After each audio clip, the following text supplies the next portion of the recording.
87. Exercia um direito, sim. Afastou do risco, mas afastou de vez do risco. Então, nós estamos entrando aqui na responsabilidade civil. Agora, no acidente de trabalho, e aqui vem uma história interessante. Como que a responsabilidade civil chegou no acidente de trabalho? Porque a ideia que tínhamos até há pouco tempo é o seguinte: teve acidente, procura o INSS. Vai receber direitos do INSS. Antigamente era só isso. Porque antigamente, a segunda lei acidentária de 34 falava o seguinte: não, quem sofre acidente, a empresa paga o seguro, o INSS, recebe do seguro e pronto. Mas, quando chegou em 1944, um primeiro decreto abriu uma brecha. Não.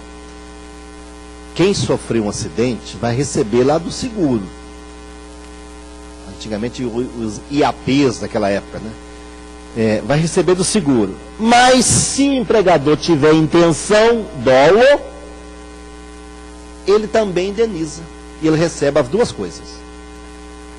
Mas, digamos, ter dolo é muito difícil, que aí é até um ato criminoso provocar um incidente intencionalmente.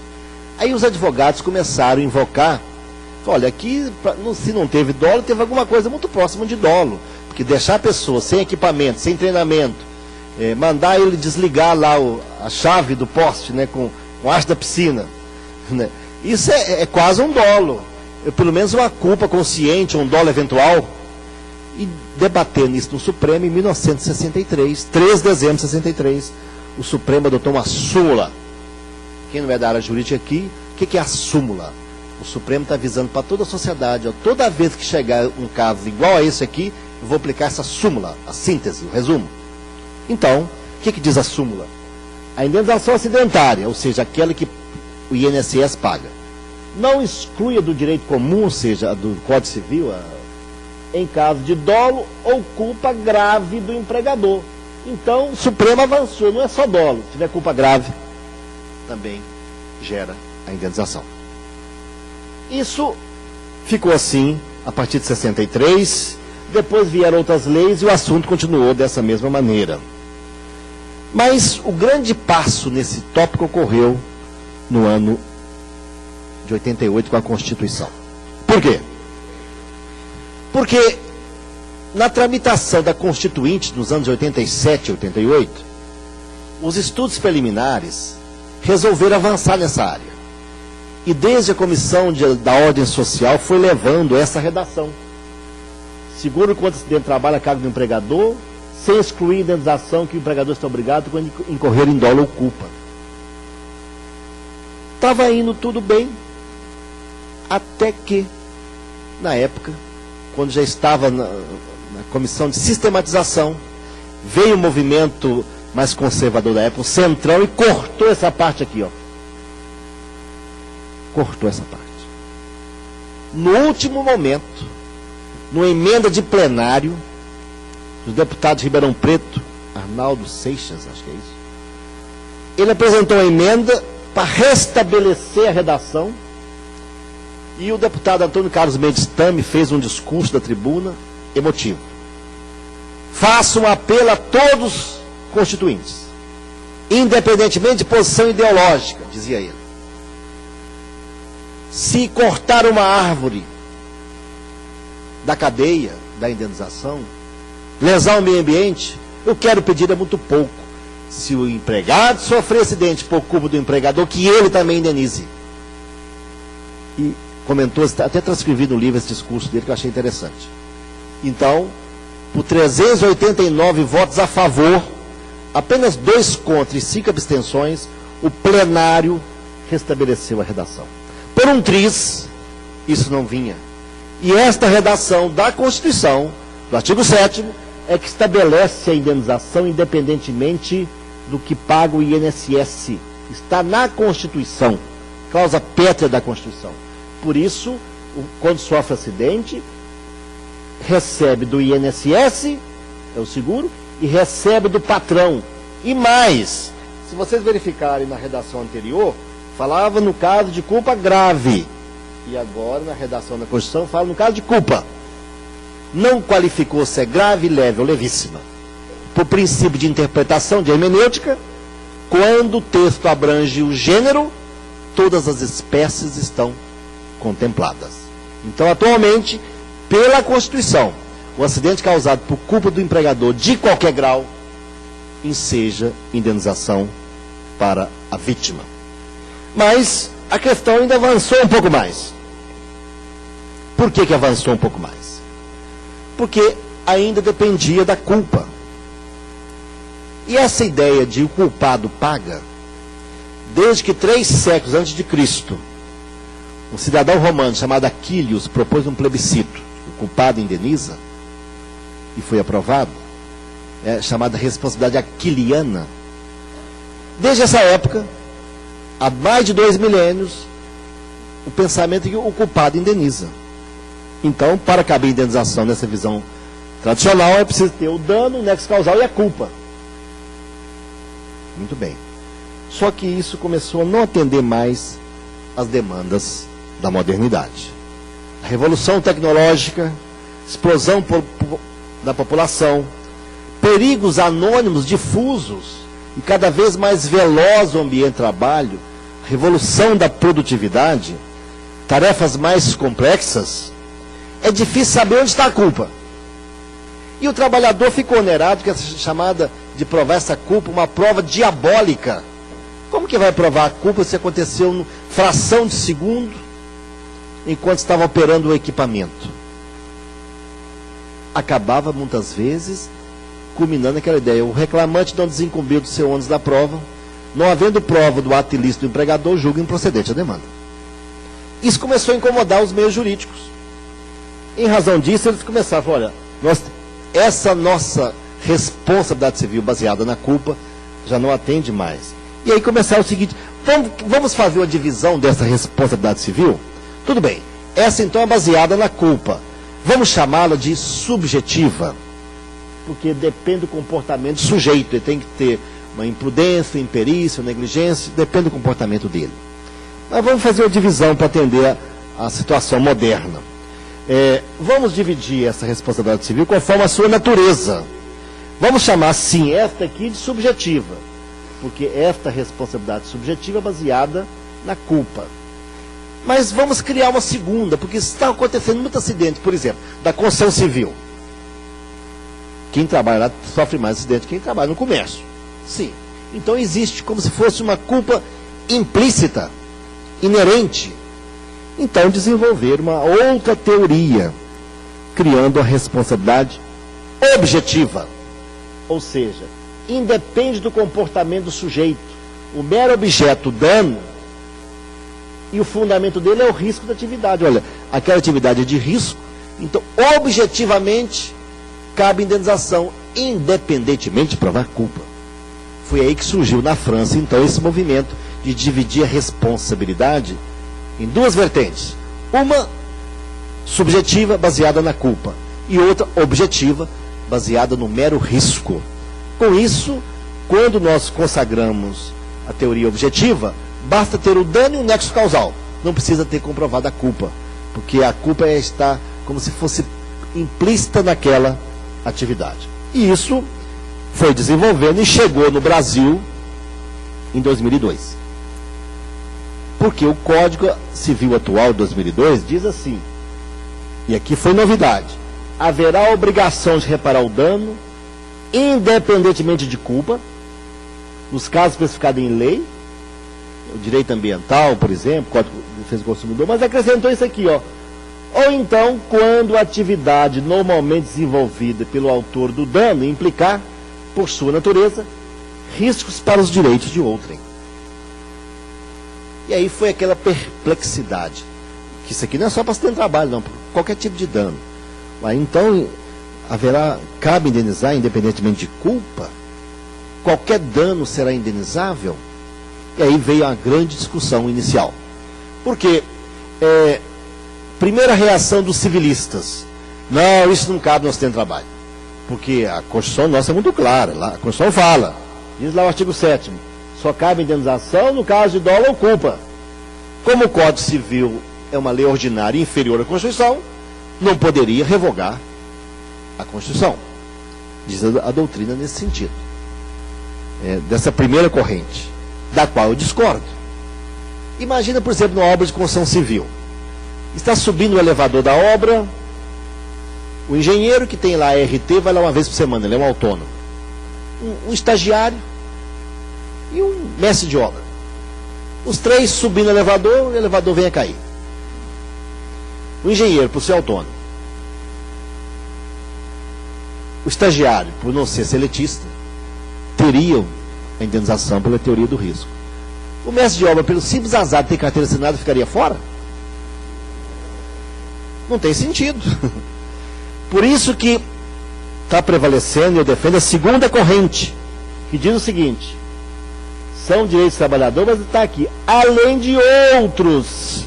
Eu não posso interpretar a Constituição por tirinhas, isolando, fora do contexto e fora do caput.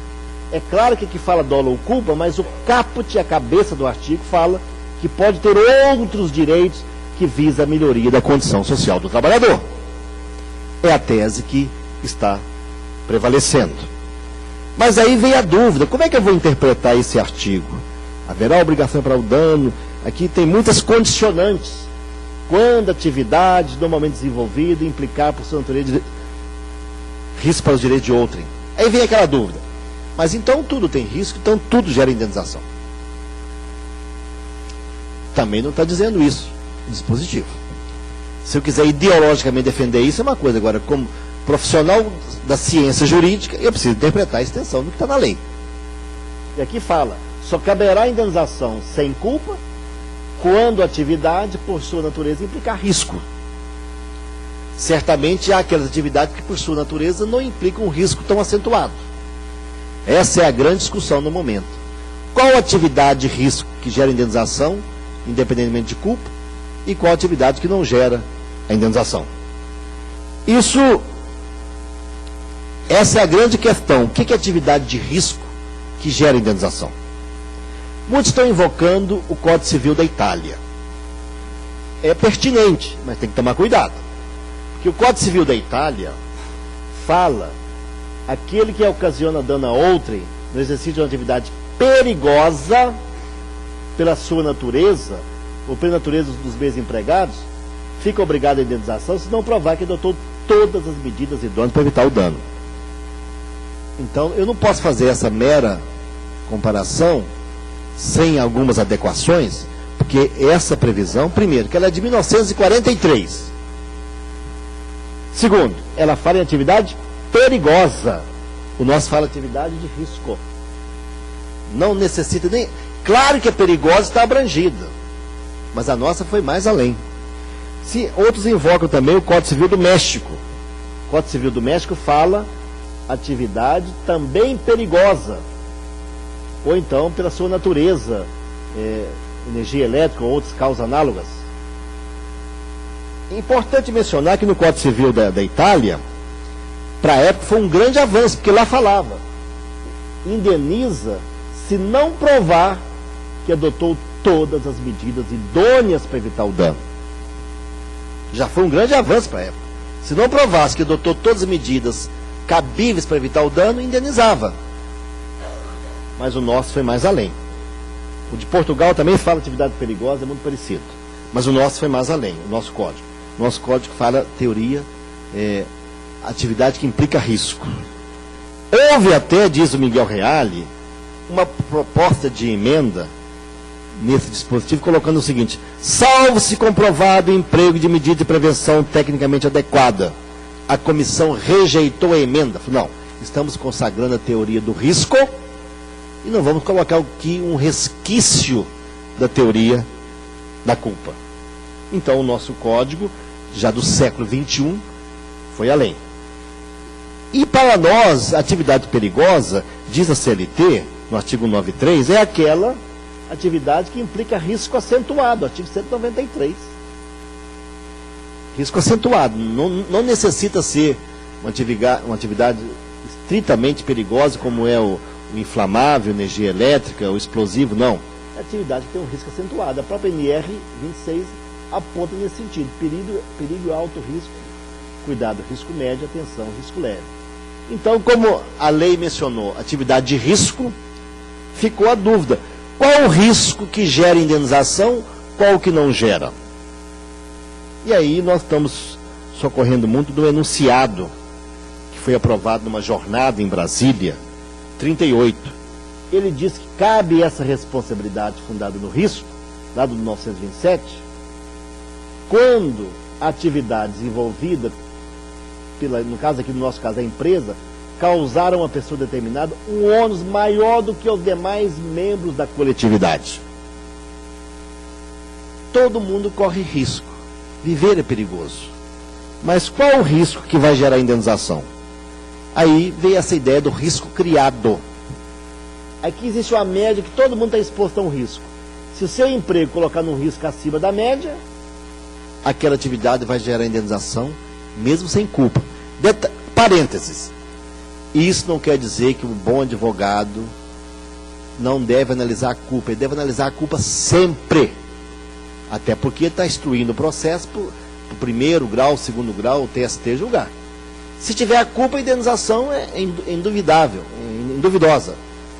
Mas pode ser que não comprove a culpa e pode invocar a teoria objetiva ou teoria do risco, é a mesma coisa. Mas sempre, se tiver culpa, prove, analise, certifique a culpa, que é uma garantia da reparação de dano. Então isso aqui é uma interpretação. Agora, veja bem, como é que a lei surge para uma questão, posso usar para outra. Quando foi criada essa ideia do FAP, Fator Acidental de Prevenção, dizendo que o seguro de acidente de trabalho pode ser aumentado em até 100% ou reduzido até pela metade, conforme os índices de gravidade, de frequência, gravidade e custo. Tem uma lei criada no final do governo Fernando Henrique, criando um mecanismo bônus-malas para as empresas. A empresa cuidadosa vai pagar menos seguro. A empresa descuidada vai pagar mais seguro. Por esses 3 fatores. Isso foi regulamentado, está lá no decreto do regulamento da Previdência, que diz que eu tenho que analisar esses 3 fatores. Analisar a frequência de acidente, analisar a gravidade do acidente e o custo do acidente. Eu vou criar o FAP por empresa, Fator Acidental de Prevenção. Ora, quando eu estou criando o FAP por empresa, eu vou chegar aqui, ó. Pelo FAP dessa empresa, ela está acima ou abaixo da média? É mais um elemento que auxilia o juiz para identificar se aquela empresa implica risco acima da média. Posso usar o FAP para isso também. Agora, a ideia hoje, portanto, é de avançar a teoria objetiva, ou seja, independentemente de culpa, indenizar se for uma atividade de risco. Claro que se fala também na inversão do ônus da prova. Para quem não é do ramo aí, o que é isso? A ideia é o seguinte, olha, o acidente aconteceu na empresa? Sim. Então o fato é inquestionável. Teve um acidente, perdeu um braço. Esse é o fato constitutivo, ou seja, aquele que gera o direito. Agora, cabe então à empresa comprovar o fato impeditivo, modificativo ou extintivo, ou seja, cabe a ela provar alguma das situações que exclui a sua responsabilidade. Isso aqui é caso fortuito, a força maior, é doença degenerativa, é fato terceiro. Se ela não provar nada disso, prevalece a indenização. É a chamada inversão do ônus da prova. Isso é para favorecer a vítima na tendência atual. Agora, veja bem, o próprio direito ambiental tem auxiliado a avançar o direito à indenização. Olha o que diz a lei ambiental de 81. É o poluidor obrigado, independentemente de culpa, a indenizar ou reparar os danos causados ao meio ambiente e a terceiros, afetados por sua atividade. Ora, o ruído não é uma poluição? Aqui está o conceito de poluição. Poluição, degradação da qualidade ambiental, que vai causar, prejudica a saúde, a segurança e o bem-estar da população. O trabalhador faz parte da população, ou não? Está escrito aqui, é obrigado pela lei ambiental. Ora, até invocando a lei ambiental, por que o vizinho atingido pela poluição que a empresa produziu é indenizado e o trabalhador não? O produtor daquele está ali para produzir o produto, às vezes se consumindo para produzir, por que ele não? Essa é a ideia também do direito ambiental auxiliando no avanço da reparação de danos. Mas uma vez eu estava falando isso numa palestra de muitos empresários lá, e aí um deles, inclusive advogado, falou: doutor Sebastião, o senhor agora foi longe demais. Eu até compreendi, concordei que o culpado indeniza, mas o senhor está me dizendo que, independentemente de culpa, sem culpa alguma comprovada, eu vou indenizar? Então por que eu pago o seguro de acidente de trabalho? De 1, 2 ou 3%. E eu objetei: mas o seguro segura? Falou: eu imagino que sim, que eu pago. Falei: ele paga dano moral? Não. Dano estético? Não. Ele paga o dano material no sentido de reparação dos danos, equivalência matemática? Não. O seguro só tem rótulo de seguro, não tem conteúdo de seguro. Ele vai receber o mesmo valor que a Previdência já paga para os demais. Vou dar um exemplo para o senhor entender melhor. É como se o senhor fizesse um seguro do seu BMW, e se você fosse furtado, via a seguradora: ah, meu senhor, vou dar para o senhor vale transporte, se andar até o fim da vida agora. Isso é indenização? Certamente não é. Então, o seguro de trabalho não indeniza, só assegura direitos de sobrevivência mínima de natureza alimentar. Meu tempo já esgotou aí? Eu vou acelerar aqui. Claro que tem objeções. Você vai pagar duas responsabilidades objetivas, uma do INSS e outra do empregador? Ou então muda a indenização que o seguro paga. Se o seguro indenizar por completo, talvez não precisasse das duas. Mas por enquanto, sim. O bom e o mau empregador terão ônus equivalentes? Não. O bom empregador vai, pelo FAP, vai pagar menos seguro, e quando houver um acidente, ele terá atenuantes, que vai demonstrar na justiça que ele é um empregador cuidadoso. Também existe. Como é que está o TST sobre isso? Para minha surpresa, o avanço foi muito rápido em 2 anos. Eu fiz um mapeamento em 2011 já. Eu tenho acordo cadastrado, aplicando a teoria objetiva, assim, independentemente de culpa, de todas essas turmas. São 8 turmas que tem no TST. Só não aplica a 4ª turma, e a 7ª depende da composição. O Ives, quando foi para o CNJ, foi um substituto aqui de São Paulo e passou a conceder a objetiva. Quando ele estava na turma, não concedia. Mas há uma predominância no TST de aplicar a teoria do risco, que tem acordo, inclusive, da sessão. E quando você perde nas turmas, você embarga para a sessão. É um recurso. E a sessão uniformiza. Então, o TST, muito rapidamente, está aplicando, ser cabível a teoria do risco, dentro daquelas condicionantes que eu mencionei, sem dúvida. Aqui tem muito estudante, é bom a gente colocar em perspectiva para entender como é que isso avança. Olha como é que essa questão de saúde do trabalhador parece que vai mudando de paradigma a cada 20 anos. 20, 25 anos. Veja bem, nessa etapa aqui, até 1944, só o INSS pagava. O correspondente da época, o INSS. Depois veio um período que durou por volta de 20 anos, que, quando tivesse dolo, caberia indenizar. Que eu mencionei há pouco, no caso de dolo. Isso aqui durou de 44 a mais ou menos 20 anos, mais ou menos aqui. É um paradigma.